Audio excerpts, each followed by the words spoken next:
important. Have you ever been in a math class and heard another student ask the teacher, excuse me, teacher, when are we ever going to use this stuff? You know, like in real life? Well, when it comes to percentages, the answer is 100% of the time. Well, all right, maybe not 100% of the time, but a lot. Percentages are used every day to calculate things like, well, how much sales tax you pay when you buy something, how much something costs when it's on sale, how much fiber is in your granola bar, or how much money you can make if you invested in the stock market. That's all real life stuff for sure. So you can see that it's really important to understand percentages and how we use them in math. All right then, are you ready to learn the key to understanding percentages, or percents as they're called for short? Drum roll please. A percent is a fraction. What? That's right, a percent is a fraction. And since you already know all about fractions, learning about percents is going to be easy. But a percent isn't just any old fraction.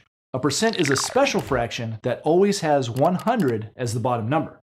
If it's a percent, then no matter what the top number is, the bottom number will be 100. In fact, because the bottom number of a percent is always 100, we don't even write it.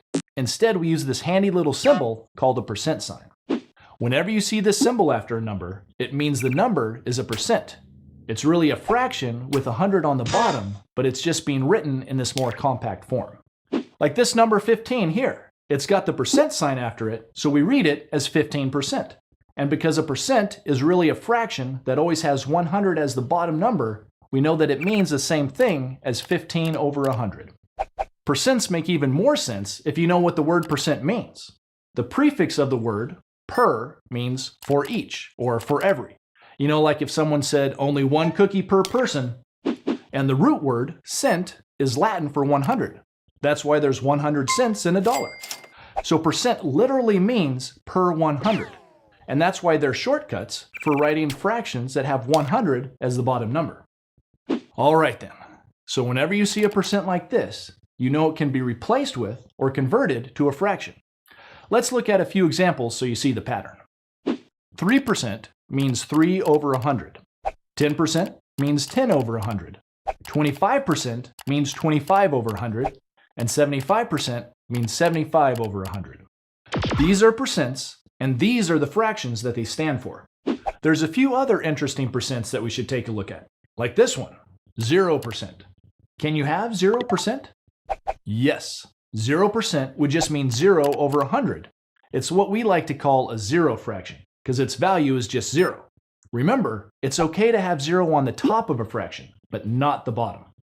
All right then, what about 100%? Well, 100% just means 100 over 100. That's what we like to call a whole fraction. The top number is the same as the bottom, so its value is just one whole, or 1. Okay then, 0% is just 0, and 100% is just 1, but what about numbers bigger than 100? Can you have 126%? Yep, it works exactly the same way. 126% just means 126 over 100. And you know from the fractions videos, that's what we call an improper fraction. The top number is bigger than the bottom number, so the fraction's value will be greater than 1.